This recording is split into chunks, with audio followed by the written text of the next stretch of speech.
Hello, everyone, and welcome to our Somm Con discussion today, featuring icons of California winemaking and production. My name is Michelle Meter, and I am the founder and director of Somm Con, and pleased to be joined here today by an exceptional panel, along with our moderator, Lars Lai, and sponsor, Meredith May, publisher of the Somm Journal and the Tasting Panel. I'd like to again thank our wonderful panel and the Tasting Panel and the Somm Journal for being with us today, and we'll turn it over to Lars for introductions. Thank you very much, Michelle. It's wonderful to be here. Everybody for joining us today on behalf of the Somm Journal and the Tasting Panel, and Meredith May, our publisher and editor-in-chief. And so next up is fellow Fernet lover Wes Hagen of J. Wilkes Winery. I would say that if one would consider an AVA to be a Declaration of Independence, then Wes is the Thomas Jefferson of AVA writing. He's single-handedly defined and written a lot of AVAs, probably the only winemaker alive. How many is it, Wes? 4? I've got 3 that are on the books and 1 that's been perfected and will probably be approved within the next few months. There you go. So here to talk to us about AVAs and the great believer in showing place but not sight. Big believer in Bien Nacido and Solomon Hills. Proud of his Chardonnay. You're growing a Lagrein. Talk to us about all of that, please, Wes. Sure.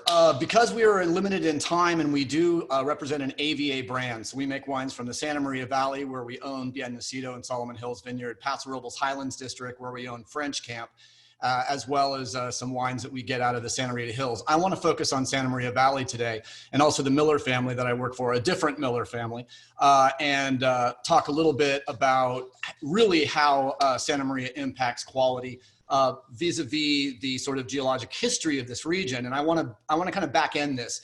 The wines produced from the Santa Maria Valley are based on marine soils, sand, and a little bit of calcareous shale and diatomaceous earth.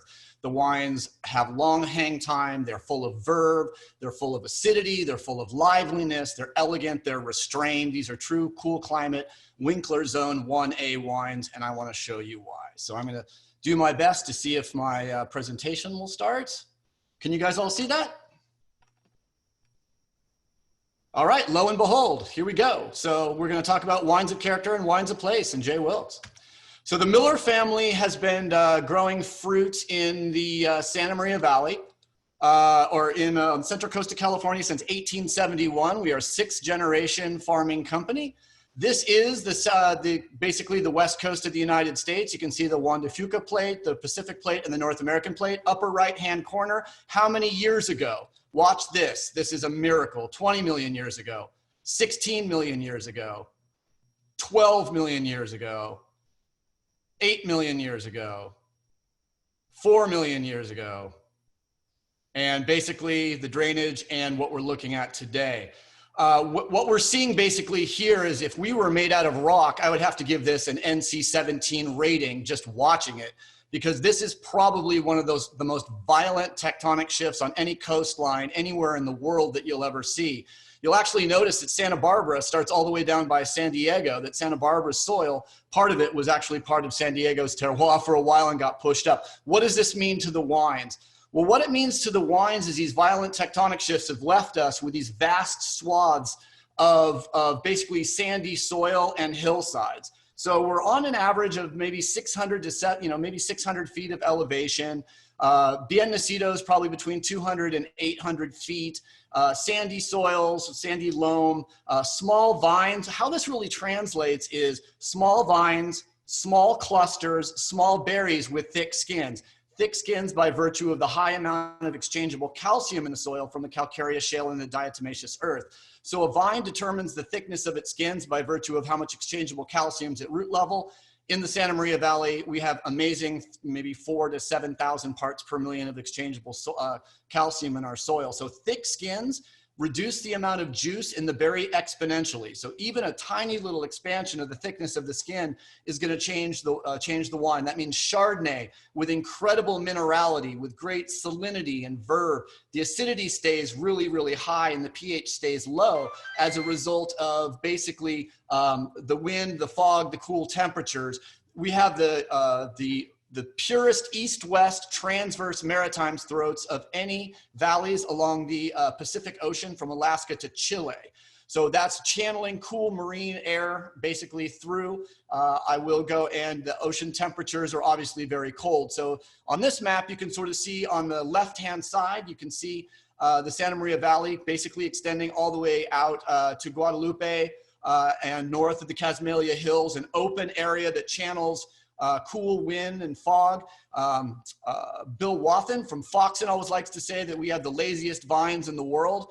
You know, they basically wake up in the morning, see fog, go back to sleep, and maybe, you know, come wake up at 11 when the fog burns off, and then the winds really start howling at maybe 2 in the afternoon, and by virtue of stomatal closure via high wind velocity, the vines go back to sleep. So really our photosynthesis window is really sort of 10 in the morning to 2 in the afternoon. So that gives us a longer hang time, basically a reduction in the respiration of acids. So we have wines with a lot of verve, a lot of cut, a lot of liveliness, delicious fruit, and a long hang time. The last 2 vintages in the Santa Maria Valley, 18 and 19, which were back to a semblance of our regular cool temperatures, we did not go over 80 degrees at Bien Nacido Vineyard in the Santa Maria Valley. We didn't go over 80 degrees the entire growing season. And our average temperature, average high temperature in August is 74 degrees, which I found out is actually lower than the average low temperature in Austin, Texas in the same period.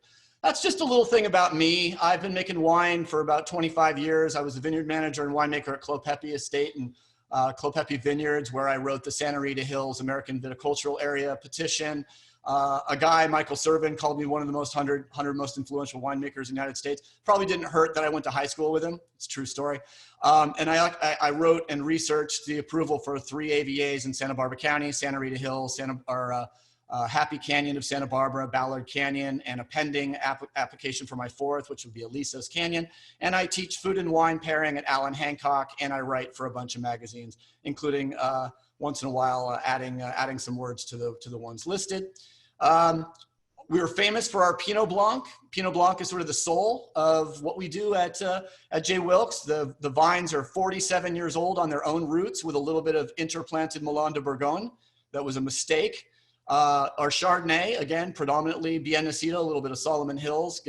And the greatest thing about these wines, they're AVA designated, and not a single wine on this list is over 30 bucks. Our Pinot Blanc is usually on the shelves for under 20, Chardonnay around 20, Pinot Noir about 30, as well as the Cab. These are, you know, $10 to $15 glass pours, and a really good value, and obviously very well received in accolades.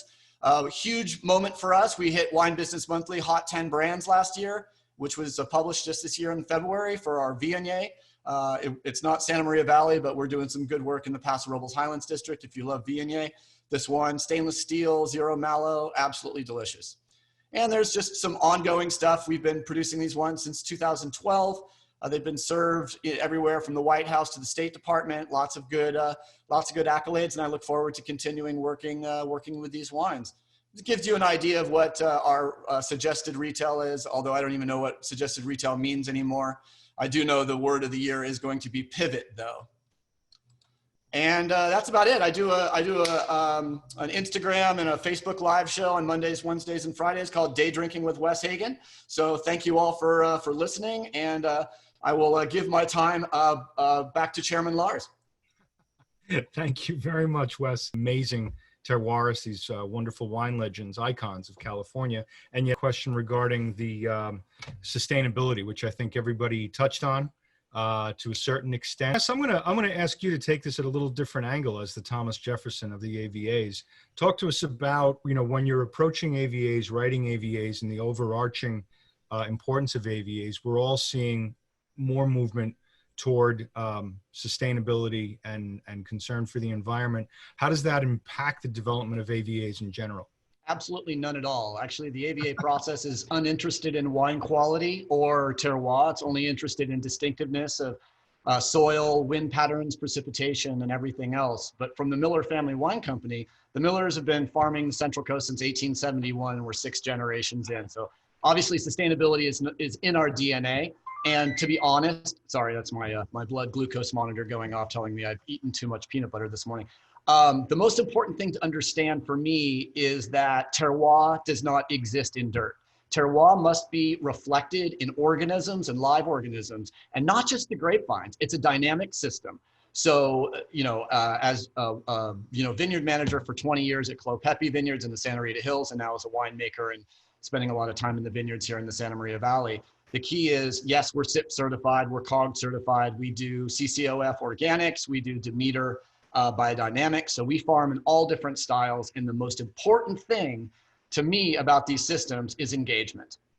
Do you have to be biodynamic to grow great wine? No. Organic? No. You have to engage in your own property. And the organic farmer and the biodynamic farmer, maybe they spend a little more time observing and being proactive. So that's what I wanted to add to that conversation. Awesome. Thank you on behalf of Somm Con. We appreciate you for joining us, and we look forward to seeing you hopefully next week with a new series of educational topics that we'll be bringing to you. Have a wonderful day. Thanks, y'all. Cheers, guys. Thank you. Cheers, everybody.